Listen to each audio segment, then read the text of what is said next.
E a gente está recebendo o Wagner de Assis e o Leonardo Medeiros, que são, respectivamente, o diretor e o protagonista de um filme que chega aos cinemas nesta quinta-feira, agora, dia 16. E eu gosto muito de biografias, sobretudo aquelas que se propõem a mostrar quem é a verdadeira figura por trás daquele mito, né? Tentar fazer essa desconstrução do homem por trás da figura pública. E a gente vai descobrir essa história por trás do nome daquele que codificou e se tornou o principal divulgador da doutrina espírita pelo mundo, com o longa Kardec. E a gente tem um trechinho do trailer para assistir. Vamos lá.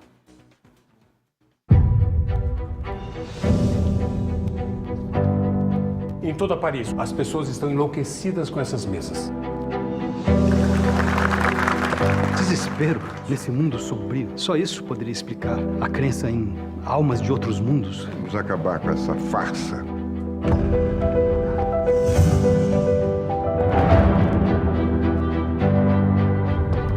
Eles chegaram. Tem muitos deles aqui. Quem te escreve é um amigo de vidas passadas. Eu não sei se eu quero fazer parte disso. O fenômeno é realmente impressionante, Leon. Eu não sei se estão vivos ou mortos. As pessoas que eu vejo ou que falam comigo. Bom, Wagner e Leonardo, sejam bem-vindos aqui ao Morning Show. Bom dia para vocês. Bom dia. É um prazer receber vocês aqui. Agora me diz uma coisa.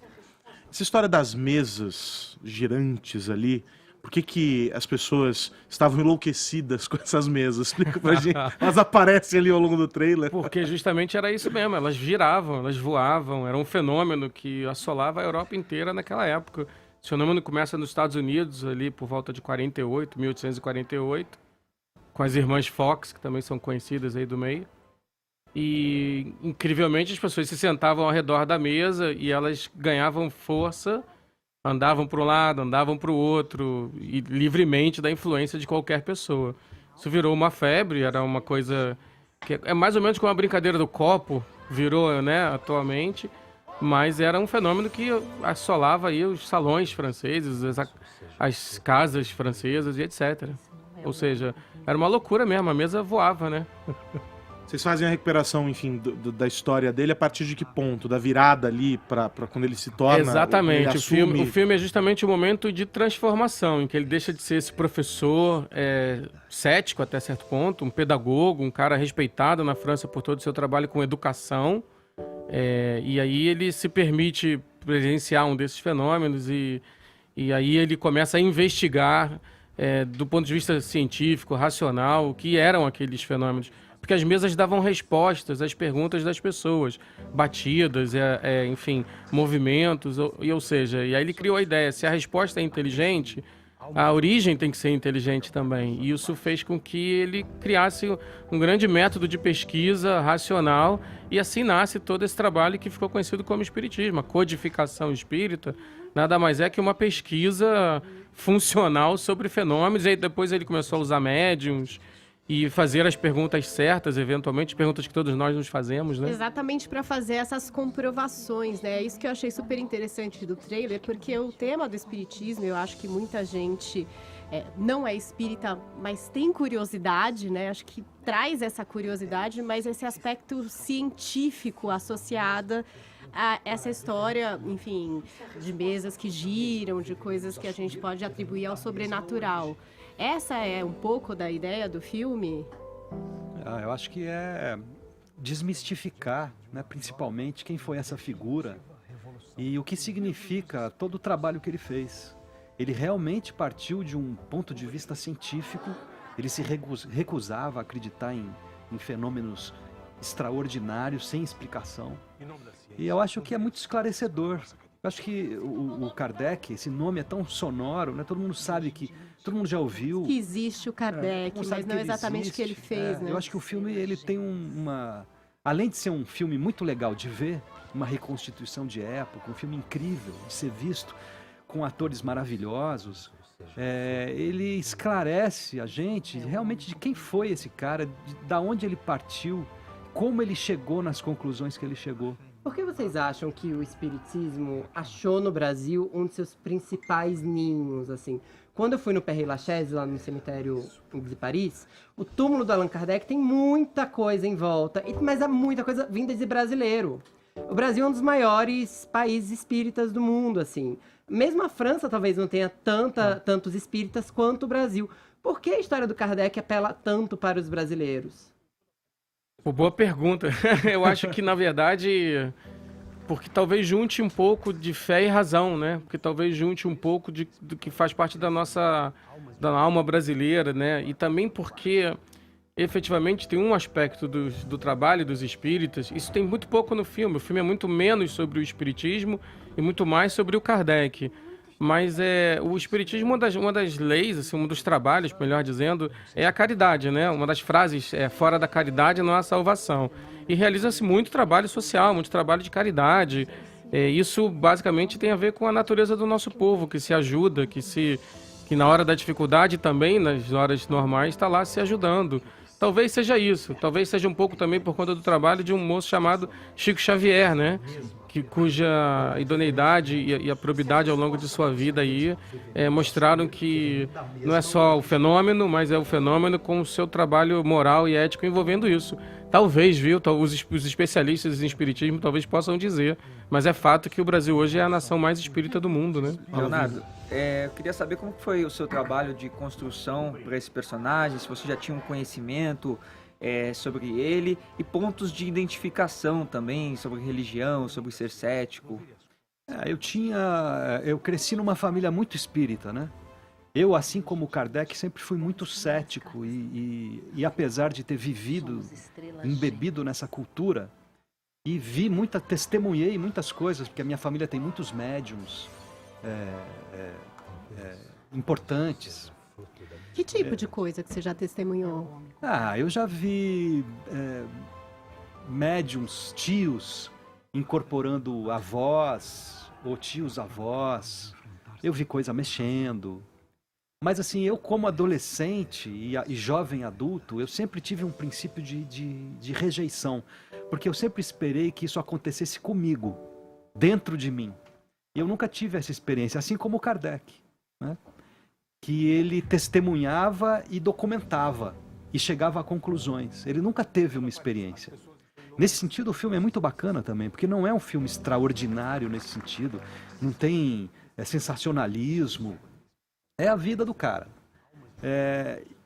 E eu cresci nessa dúvida, né? Vendo essas coisas, testemunhando, mas ao mesmo tempo com um sentimento de não pertencimento. A minha mãe a minha mãe dizia que eu era materialista. E para um espírita, isso é quase um xingamento. E ela ficava atrás de mim com os livros do Kardec e falava assim, não, ele era um cientista. Ele ia atrás das coisas, assim, ele foi ver, ele provou. Aí eu falava, mãe, me deixa, né? Então, acabei me aproximando do budismo. Agora, uma coisa a gente tem que concordar, né? Que é impossível não concordar de que os espíritas são realmente pessoas especiais.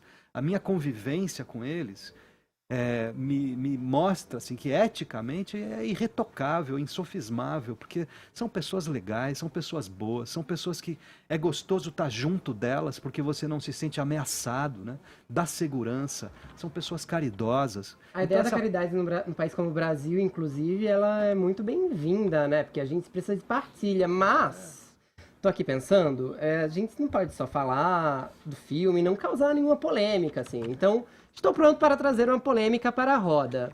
O Brasil tem, no Chico Xavier, um ícone, mas o Brasil também fabricou alguns ícones no espiritismo. Um deles era o João de Deus. O caso do João de Deus afetou negativamente a doutrina espírita no Brasil? Vocês acham que pode ter algum reflexo também na bilheteria do filme, uma vez que ele era ligado à doutrina espírita? De trás para frente, né? Assim, acho que o João nunca se declarou um espírita de fato, né? Ele sempre teve o trabalho dele lá em Abadiânia e os fatos todos apurados corretamente pela polícia, pela justiça, mostram os resultados do que acontecia lá. Isso claramente está desconectado da doutrina espírita de forma, porque quando o Léo fala os espíritas são bacanas, etc., acho que vale acrescentar que os espíritas de verdade. E o espírita de verdade não comete atos que sejam contra a lei, né? Ou seja, atos criminosos. Porém, entende-se claramente que cada um está no seu processo de evolução, cada um vai cometer os erros e responder por eles e vai seguir adiante do seu processo. Agora, com relação ao filme, não. O filme a gente está falando de um homem de 1852 que enfrentou desafios. O filme é uma história linda de transformação, é uma história que fala sobre origem de conhecimento que liberta, e a história que entretém ao mesmo tempo. Tem a figura do Léo, né, como o Kardec, tem a Sandra Corvelloni, uma outra atriz incrível que faz a mulher dele, e a gente nunca olhou para o passado, para esse passado, falando, nossa, tinha uma mulher incrível do lado dele. Não era só a mulher do lado do cara, era uma mulher que enfrentou todas as barras com ele. E quando ele lança o livro, e aí o livro sofre preconceitos, o filme também é para desconstruir esses preconceitos. E a polêmica é boa, viu, porque não adianta você criar conceitos de algo que você não conhece. Então veja o filme, que é uma aproximação dos fatos reais, para dizer, puxa, que bacana, esse conhecimento aqui, ele nasce tentando juntar fé e razão. É um conhecimento que nasce tentando te ajudar, ou seja, te dizendo, olha, você pode fazer um monte de besteira na sua vida, você vai responder por elas. Aliás, a sua vida hoje é resposta do que você fez, com a ideia de vida após vida. Isso tudo é um conhecimento que só pode ser bacana, mas também pode dar ruim, né? Pode dar um problema danado, né? Falando sobre, perdão, Aros, por favor. falando só sobre preconceito religioso, né? Aqui nós somos entusiastas das liberdades individuais, especialmente da liberdade de crença. A gente sempre advogou isso aqui no Morning Show. E o espiritismo, né, como toda corrente religiosa não majoritária, sofre preconceito. Isso é um dado da realidade. Eu queria saber em que medida que isso afetou a produção, a roteirização, a produção e também a atuação e, de repente, a construção do personagem, né? Saber que ele, invariavelmente, vai ser alvo de preconceito religioso. Mas ele... uma das coisas mais legais no filme é que ele é muito atual nesse sentido, né? Porque é um homem que é depositário de um conhecimento científico, e que ele luta por ele, contra todas as probabilidades de sucesso, porque era uma época em que o Estado e a Igreja estão muito ligados, né? E tem um combate muito ferrenho, e esse homem é muito corajoso, muito determinado, né, de seguir com isso. Ele podia ter desistido. Então esse tema ele é muito atual e é tratado no filme. E também a liberdade de expressão, que é tão cara para nós, né? E principalmente hoje em dia. Acho que o Kardec poderia facilmente vir aqui no Morning Show dar uma entrevista, porque ele literalmente estaria sintonizado com os anseios de vocês, cara. Academias científicas, das quais ele fazia parte, baniram ele por conta das pesquisas que ele estava fazendo. Os jornalistas esculacharam ele o tempo todo, debocharam dele. Ele deixa, inclusive, de ter o nome dele era Rivaio, né? Hippolyte Léon Denisard Rivaio, para assumir um pseudônimo, porque, enfim, fazia um trabalho que ele considerava que não pertencia a ele. Então, é extremamente relevante o que você está falando, porque isso, inclusive, traz relevância para o que a gente está contando na tela. Cara, uma história de 150, 160 anos atrás ainda é viva nos dias de hoje. Até quando as pessoas vão jogar pedras umas nas outras, até quando as pessoas vão se atacar por causa de religião, sendo que o próprio espiritismo não se considera uma religião dogmática, oficial de fato, né? O espiritismo ele se autodefine uma ciência e uma filosofia com consequências religiosas. E essa palavra religiosa pode ser uma consequências espirituais. Ou seja, imagino que vocês aqui, mesmo com cada um com sua crença, tenham buscas espirituais.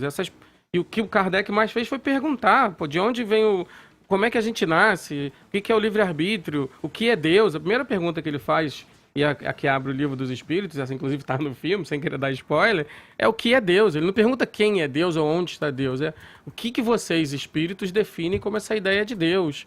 Ou seja, é muito bacana, porque é literalmente essa possibilidade de entender o mundo com todas as suas pluralidades, ou seja, respeitemos, até porque a gente está no mesmo barquinho, amigo, né? Ou seja, a gente veio de outras vidas, a gente vai voltar em outras vidas. Quem é rico volta pobre, quem é pobre volta rico, e assim, é tudo um grande aprendizado. E realmente o que você está falando é incrível, porque tem um monte de atualidade que o filme trouxe, isso a gente não esperava. O Léo, inclusive, quando a gente constrói o personagem, pode falar mais, a gente estava achando que era uma história do passado. E pum, você bate o olho, caramba, isso tem a ver com hoje, né? Escola laica, liberdade de expressão, suicídio é um tema que infelizmente está super presente ainda na nossa sociedade e fazia parte da sociedade lá que o Kardec enfrentava. Aí ele descobre que o suicídio não existe, né?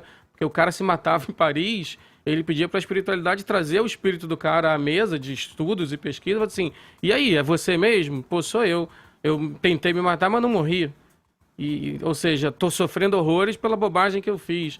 E aí, sem julgamento, ele diz, olha, o que acontece, a natureza das coisas é essa. Então, esse conhecimento é para você fazer o que você quiser com ele. Agora, tá aqui o conhecimento. Bacana isso, né? Isso, para mim, é extremamente libertário, né? Particularmente, né? E o filme, ele parte de um princípio, né? Que é o livro do Marcel Sotomayor, que é a biografia do Kardec. Que é uma biografia jornalística, não doutrinária, que apresenta os fatos da vida do Kardec de uma maneira cronológica e linear. E, para mim, ele foi a grande base de trabalho, né? Porque, assim, ele é factual, assim como o filme. Então, o filme, ele não entra em determinadas discussões, assim, a respeito da religião. Eu acho que ele é muito factual e apresenta a vida do Kardec como ela realmente foi.